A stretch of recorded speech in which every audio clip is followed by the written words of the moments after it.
This is She Creates Business, a podcast for wedding pros.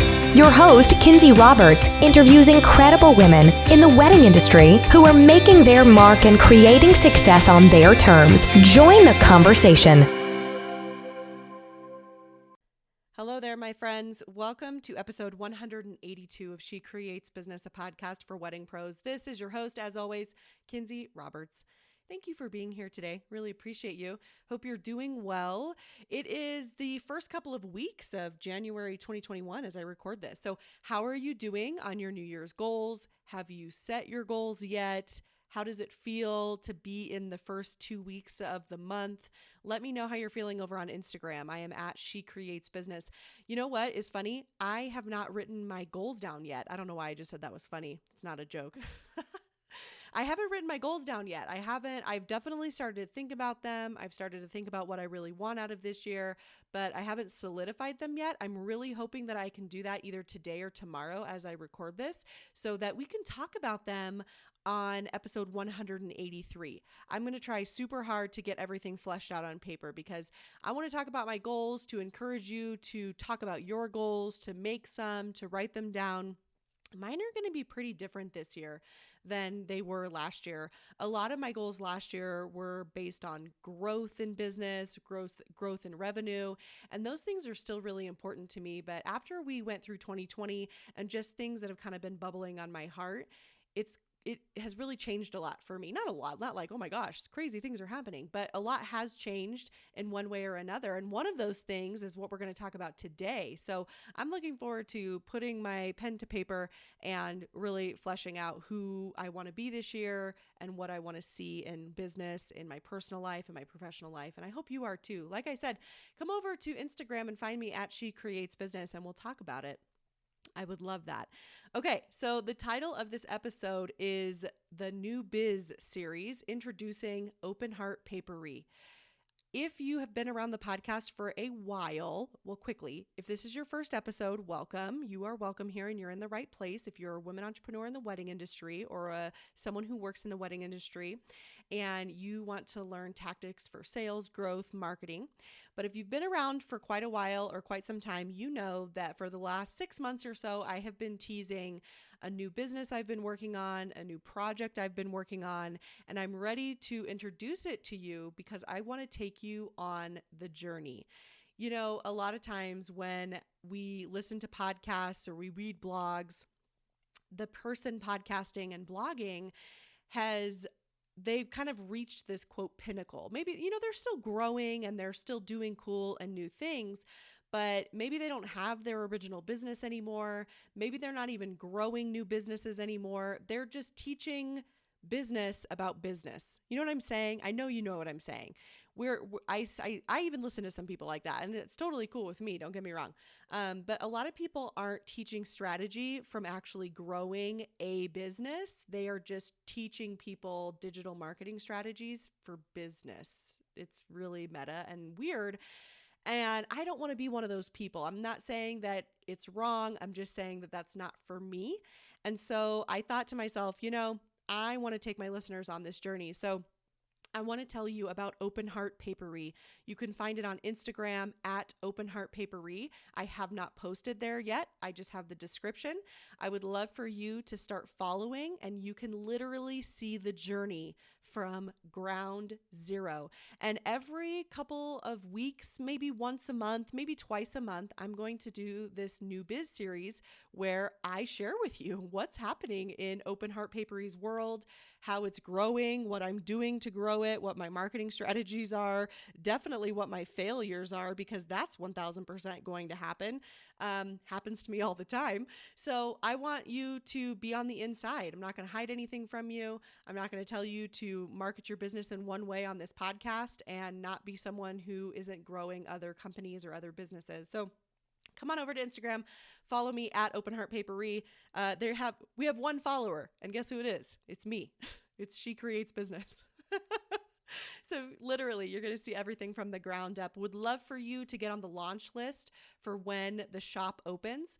So first things first, what is Open Heart Paperie? Open Heart Paperie is a customizable wedding invitation and reception paper product business for couples who want refined and wild luxury without the price tag.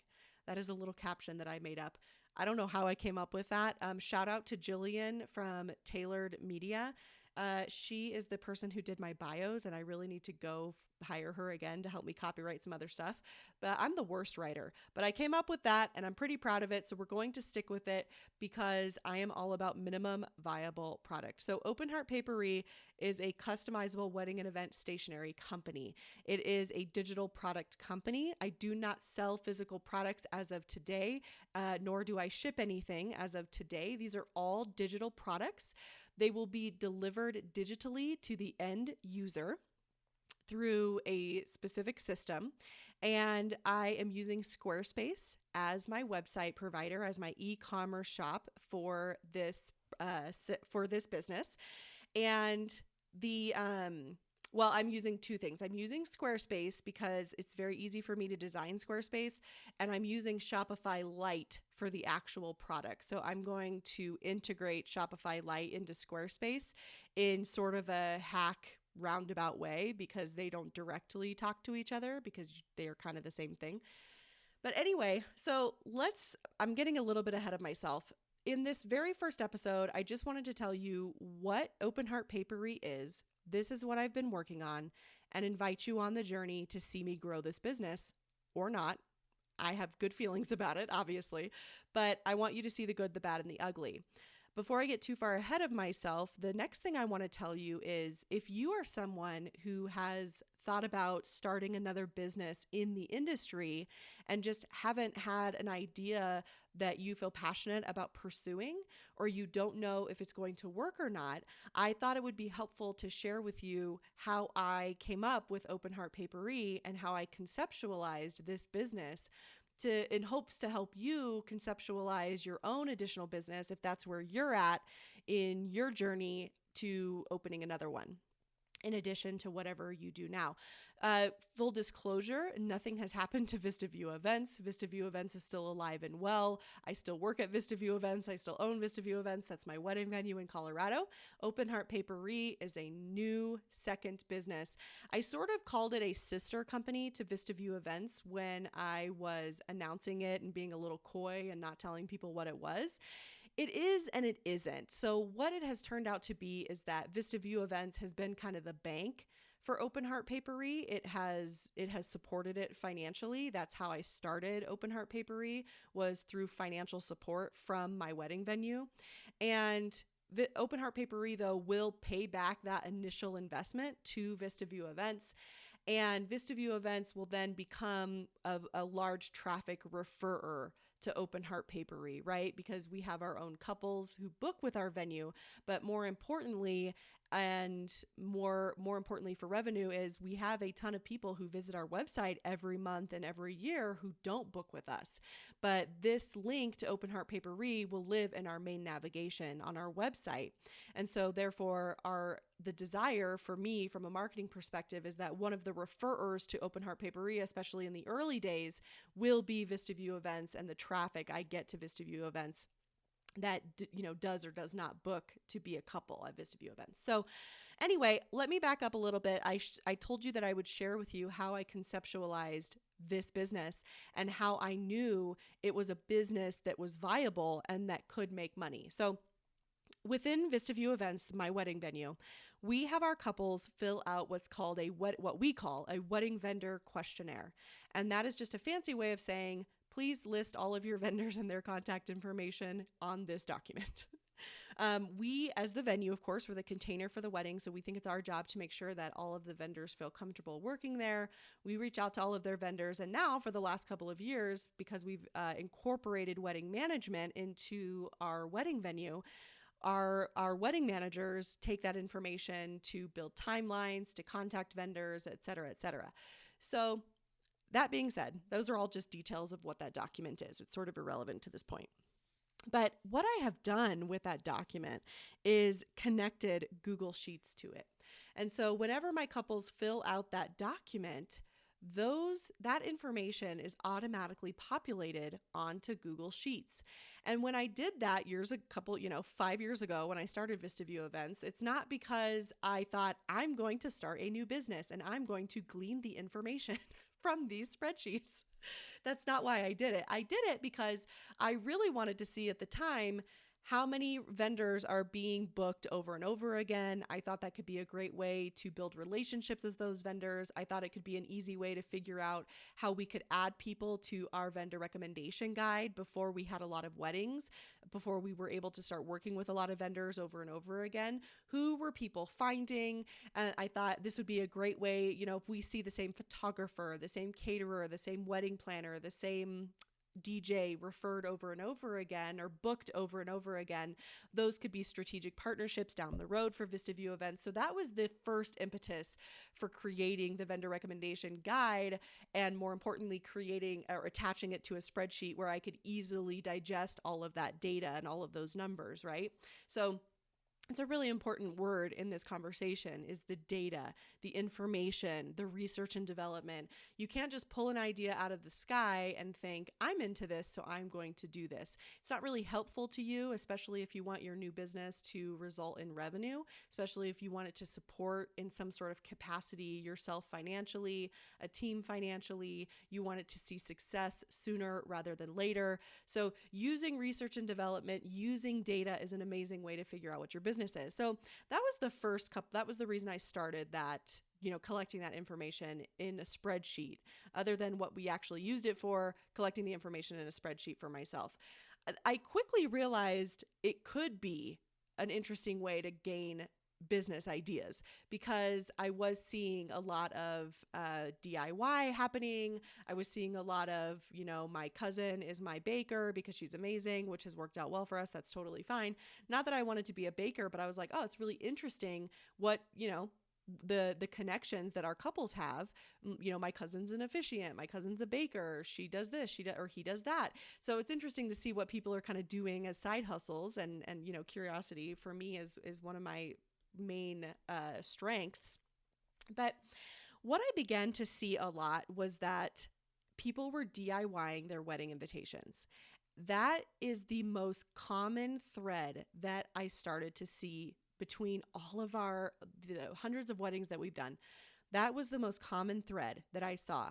No matter what the budget was for the couple, and we work with a large variety of budgets, our lower budgets, our mid-range budgets, the folks who've had higher end budgets, they all have something in common. And the common thread was that most of them DIY'd their wedding invitations.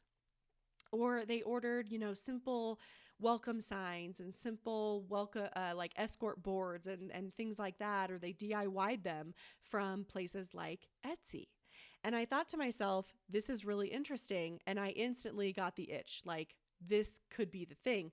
Because even pre-Vista View Events, or when I started Vista View Events, I'm definitely a user on Etsy. I purchase quite a few things from Etsy, not in the wedding capacity, but just as a personal consumer. And I have definitely seen digital downloads of invitations for birthday parties, for weddings, for bachelorette parties, for all kinds of things, right? And I'm sure you have too. This is not a new concept that I made up.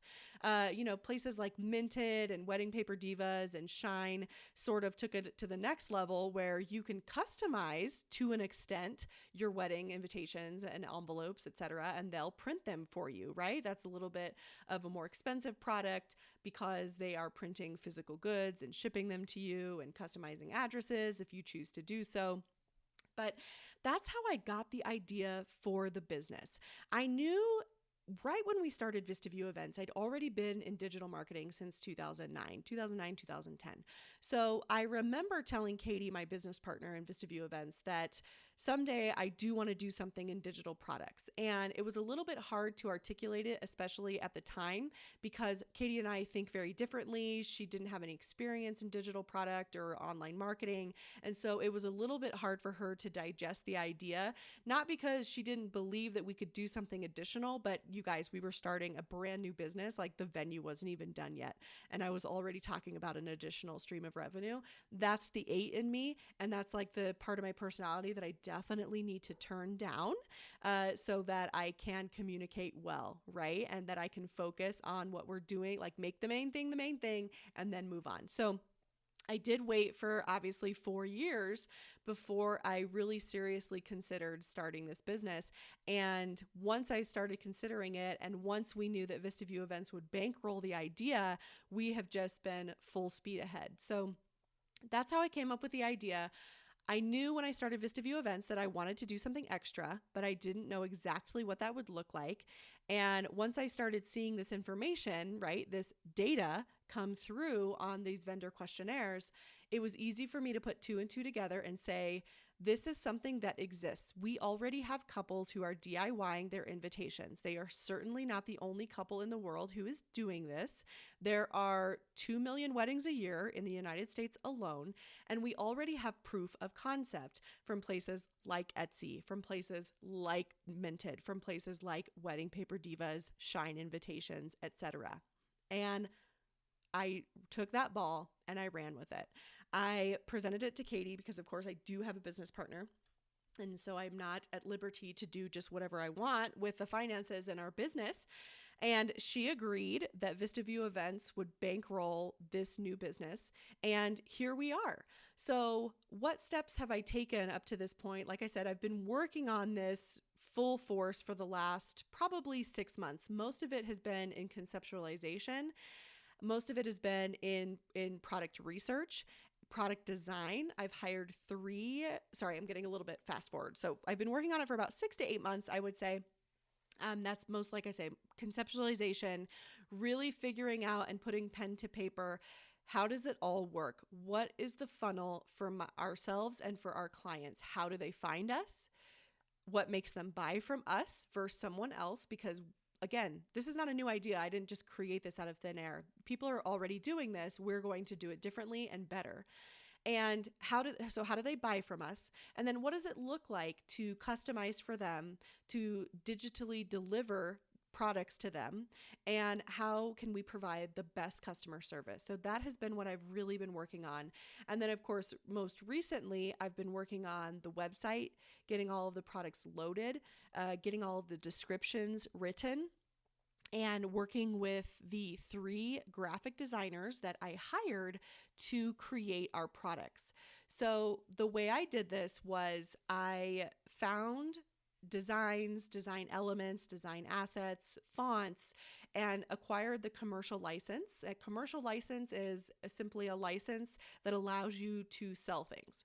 So you cannot purchase like a font and not have a commercial license to it if you plan on using that font in an end product that is for sale. So that's just what that means.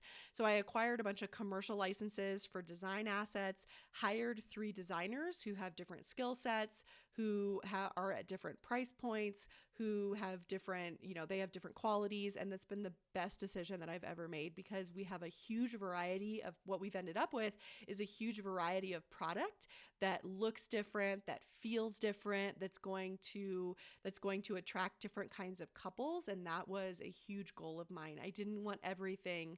Neither Katie nor myself said, all of this has to feel like invitations that we personally would purchase and buy and use at our personal wedding. In fact, this is the opposite of that. There are many designs I have that I say, that's not for me, but this is for someone.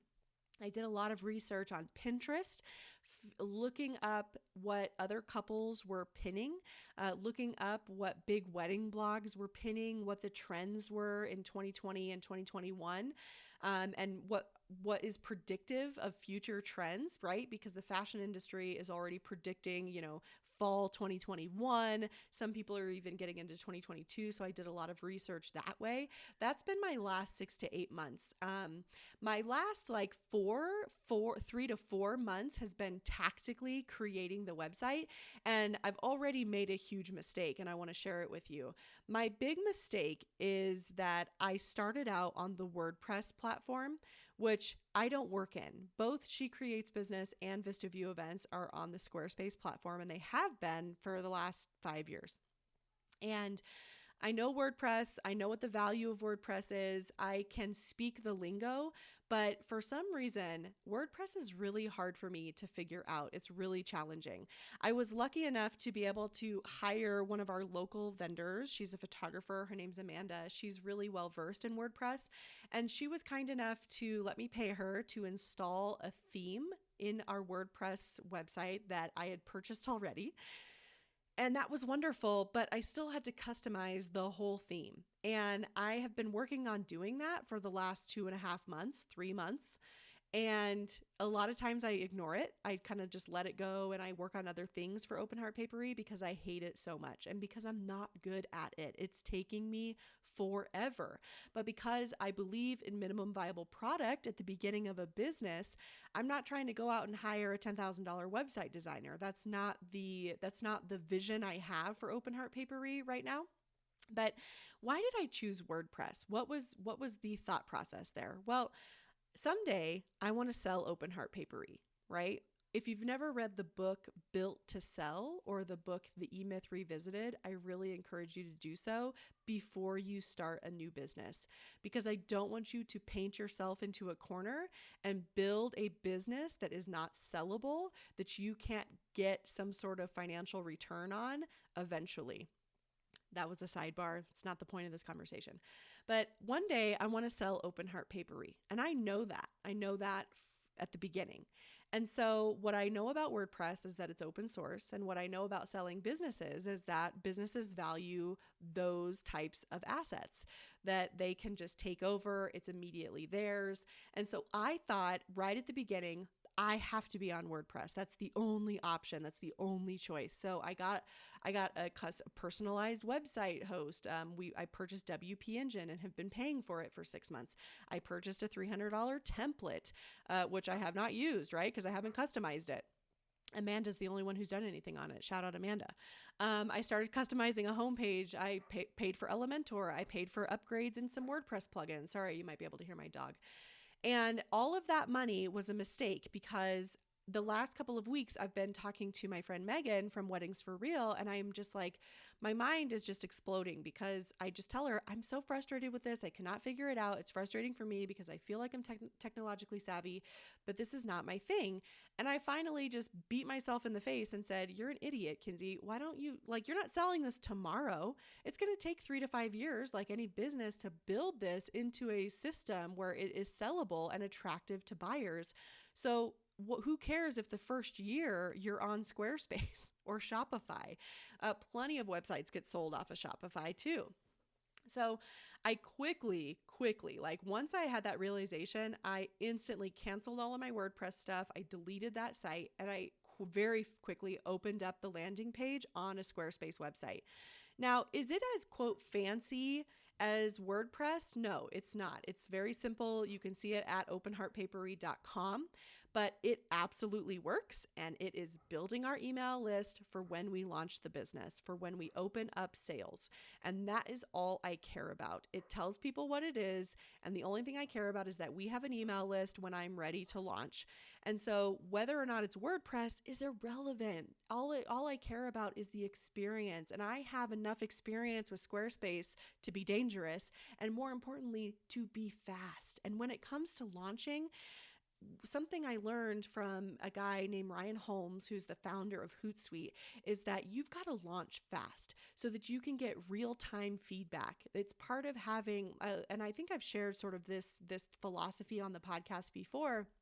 You know, a lot of the philosophy of SaaS products like Hootsuite, like Dubsado, like HoneyBook is that you don't launch with the absolute perfect software. You launch with something that's pretty damn good and it's good enough and it's definitely going to help people, but then you get real-time client feedback about what they want, about what needs to change, about what should do this and what should do that. And if it aligns with where you want to take your business, right? Because we can't just do everything everybody says all the time, then you make those changes. So I didn't want to sit on this business anymore. And the mistake for me was that not being comfortable in WordPress, not understanding the back end fully, not being able to quickly put up a landing page, upload products into WooCommerce, do all of that because I was trying to learn the software at the same time was a mistake. I pushed the business back. I probably missed out on like 5 months, I would say, by doing that, because I'm such a bear when it comes to learning things myself. I'm like, no, I can do it. You know what I mean? No, I'll learn it. And the reality is that was not the right decision. So learn from my mistake. I didn't only make one, I definitely made some others, but that was the biggest one I've made so far in Open Heart Paperie. Learn from my mistake and understand that you need to launch fast when you know you have a good product. The only saving grace with that mistake is that I'm not late on people buying their invitations. So this Open Heart Paperie's website will absolutely be open by mid-February, which is 30 days from when I'm recording this episode, February 2021. But so I haven't missed out on people ordering save the dates, ordering invitations. I certainly haven't missed out on then ordering coordinating reception products. And that's the only saving grace, is that I've been like, I knew the timeline for this business had to be a bit extensive so that I could truly conceptualize and really work through things that were important. But I could have launched at the very beginning of this year and been ready to go and been gaining that traction from a search standpoint if I hadn't have wasted so much time trying to just barrel my way through WordPress. So learn from my mistake and quit faster if something isn't working for you, and move on to something that will work, because you can do anything for a year. I always say that. My friend Caitlin and I say that all the time. You can do anything for a year. My business can be on Squarespace for a year with a hacky a hacky Shopify integration. It's going to look awesome. The clients won't know the difference. It's irrelevant to them. And in a future episode, I'll tell you why I need both Spotify and Squarespace. I have to have them both based on how our clients are going to customize these products. But otherwise, I would just use Squarespace, but I can't because there's a service that I want to use that integrates only with Shopify and not Squarespace. So I'll talk about that in a future episode. But for now, that's where I am at with Open Heart Paperie. In the next episode, I will tell you about my Pinterest strategy. So right now, I am pinning wedding planning and wedding related information. And in the last, I will record a video of this for the next episode, but in the last just 30 to 40 days, I've gone from zero, because I just started with Pinterest, right? Like I'm just getting, like I claimed all of our digital assets when I conceptualized the business. So I've had Open Heart Paperie on Instagram, Facebook, Pinterest for months, right? Months and months, almost a year. But I'm just starting with the content. And Pinterest has been huge already. So this is a vanity metric, but while you grow a business and when you first start out, it's just an indicator to keep going. So that's all it is. I'm not saying like, this is the chief cook and bottle washer of the business. It's just an indicator that you're doing something right. So in the last like 30 days only, my Pinterest page, and you can see this at pinterest.com/Open Heart Paperie, has gone from 0 views to over 6,000.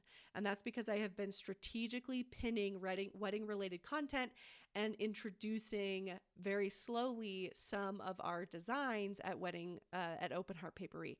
So you can see that again at pinterest.com/Open Heart Paperie, but I'll do a deeper dive into my Pinterest strategy on the next new business series episode. So I really hope you like this. I hope you like learning about Open Heart Paperie. If this is your jam, come over to Instagram and let me know at She Creates Business. Follow at Open Heart Paperie. You could also DM me there, because for right now I'll be running that account. I hope you like this. I hope you like this format. I hope you like seeing my mistakes and seeing the growth opportunity. And if you don't, let me know. If you're like, no, I'd rather just keep it to other stuff. But I thought you might like to get a peek under the hood, as they say, and watch me grow a business from literally zero. When you come see Open Heart Paperie on Instagram and Facebook, you're going to see it's like myself and my mom. Shout out, Mom. I love you. Anyway, that was what I wanted to tell you guys today. So welcome to Open Heart Paperie. Thank you so much for listening. If you haven't yet, if this is your first episode, don't do this because you don't know if you like the show yet. But if you've been a long-time listener and you haven't left a review yet, I would really, really appreciate if you would take a few seconds and review She Creates Business in Apple Podcasts. It really helps me grow the show, and I have a huge goal in 2021 that I'll share with you in episode 182, and reviews will help us get there. It signals to Apple that this show is good, that this show is for other wedding professionals, that people will find value in this in She Creates Business. And if you feel that way and you are you're inclined to leave me a review on Apple Podcasts, an honest review, I'd sure appreciate you one way or the other. So thank you so much for joining me today. Cannot wait to see you in the next episode. We're going to have an amazing time, and let me know. I do want to know. You got to come over and tell me on Instagram if this kind of new business series is your jam or not. Take care of you, take care of each other, take care of your family and friends. See you on the next episode. Love you guys. Thanks for being here. Thank you so much for listening to She Creates Business. Please take a minute and head to iTunes to leave an honest review so we can help more wedding pros find the show.